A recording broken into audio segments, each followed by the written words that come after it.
Welcome or welcome back. My name is Chastity and I'm an intuitive life coach and Reiki master. I've been receiving a lot of requests as of late for career coaching, so I figured I'd put together a quick video to help anyone who's currently looking for a job. Now, I speak from both a personal and professional standpoint. Many moons ago, I was a recruiter for a couple of years. And I've also worked for other companies outside of my own. And so I can speak from both sides of the fence. The first thing I would encourage you to do is to do a self-assessment. You need to be able to recognize what your value proposition is for any potential employer. In other words, what do you bring to the table?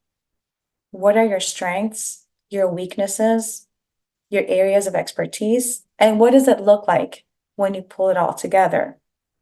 This becomes especially important for someone who's entering the workforce for the first time. So if you've never had a job before, you may not be as aware of what these areas of strengths and weaknesses are for yourself. There are online tools that you can use to help you assess your strengths. There is a free tool called viacharacter.org, and there are paid tools like the Gallup Strength Finders that's also really good. Now, I've used both of them. The VIA option is a shorter assessment and the results are a little bit more limited. The Gallup Strength Finders is a paid option, but it gives you more in-depth details once you complete the assessment online. I've personally found that they're pretty on point. For example, when I did the Gallup Strength Finders one, and that was maybe, I want to say about 20 years ago or so, I remember it became a running joke because at the very end of my list came in wooing, right? And I am not a wooer.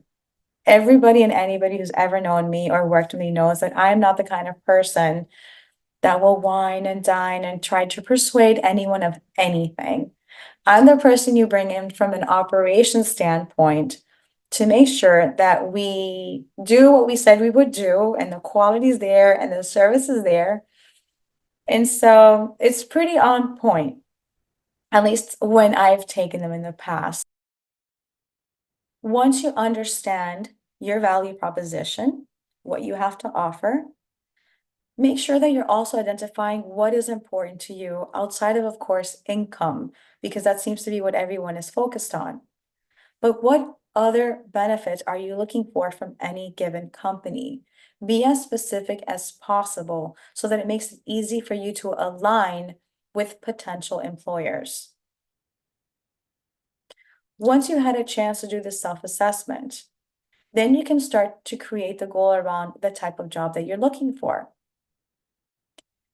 If you're now starting to join the workforce, you may need to have certain qualifications or certifications if there is a specific or ideal job that you're looking for. Luckily, there are a lot of online training programs right now that can help you get the certifications that you may need. Some are offered like through Microsoft and Google and stuff like that. So make sure you're doing your adequate research to feel like you've brushed up your skills and that you have the qualifications that you need for the job that you're looking for. If you're looking to do a career change, remember that anything and everything that you've ever learned, both on the job and outside in your personal life, will have transferable skills. So if you've never heard of this phrase before, you can Google transferable skills and you'll start to understand that there are certain areas that regardless of the industry that you're in or looking to be part of, you can still use. And some of those are around effective communication, knowledge of specific software. For example, a lot of companies use Salesforce and they're within different industries. So if you have an understanding of some technologies that a lot of different companies use, that would be a transferable skill. So make sure that you're giving yourself credit where credit is due, and that you understand that even if you've not been part of any specific industry and you're making a career transition or change, you still have skill set, expertise, and experience that you can use in any other job. And if you're looking to do a career advancement, sometimes an advancement doesn't come with a promotion and more money. Sometimes a career advancement will have more of a lateral shift movement where it has equal pay, but you take on more responsibilities as you learn and develop new skills and qualifications to potentially and at a later date create some more career advancement for yourself. So when you are creating a goal, make sure that you're really clear as to what it is that you are trying to accomplish and what it is that you want for that next career move.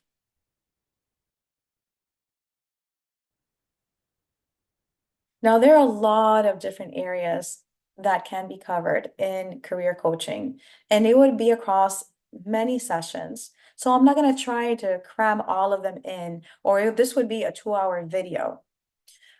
So the last thing I would say is once you've taken the time to do your self-assessment, once you've identified the goal or goals towards obtaining that job that you're looking for or the career change, and you apply for the job and you get a call, please, please remember that when you are being interviewed, you should also be interviewing the hiring manager or managers, if there are more than one.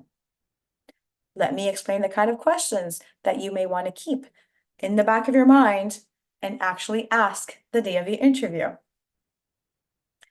If it is a new job or a new position that you are being interviewed for, you want to ask for specific expectations of the role.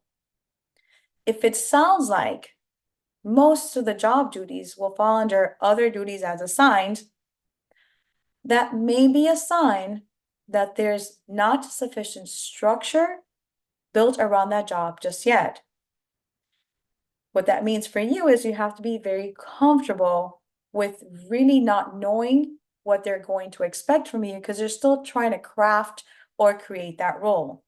It's not necessarily a red flag, but you have to understand if you're the type of person who likes to go in and have a very structured job or role, that may not be a good fit for you. If you're going into a job that's a backfill, meaning there was somebody in that job before and you're going to be replacing somebody, you may want to ask the following questions. Why did the person leave the job? How long was that person in that role for? And here's something to listen out for. If the hiring manager says, well, most of the people here have been with a company 15 to 20 years, that doesn't answer your question. Because the people that the hiring manager may be alluding to are maybe in other departments or in other roles. So you want to know specific to that position, how long was that person or the previous person in that role for? You have to actively listen to the responses that the hiring manager will provide when you ask the questions. I would also encourage you to ask the hiring manager what they like most about working at that company. Pay attention to their body language. Pay attention to any hesitation in their voice. Really listen to what they are not saying with their words. And listen, I've also been in positions in my life when you just need a job and you just have to take what you feel like you can get for the sake of having an income. But if that's not where you are at this time, and what you're looking for is career advancement or positive career change, then these are things you really want to look out for. So remember that you are also supposed to be asking questions during an interview. You're not the only person who's under examination. You should also be asking the hiring managers so that you can get a better idea of what the company culture is and really go above and beyond what it says on a website, right? You really want to get a good feel for what they share and what their body language tells you about what it's like to work there. So I hope it helps those of you who are currently looking for a job. If you have any questions, as usual, please leave them in the comments below. I want to thank everyone who has been active and who's liked the videos and who has subscribed to the channel, and say thank you so much for your support. I greatly, greatly appreciate it. Until next time, may love and light always guide you.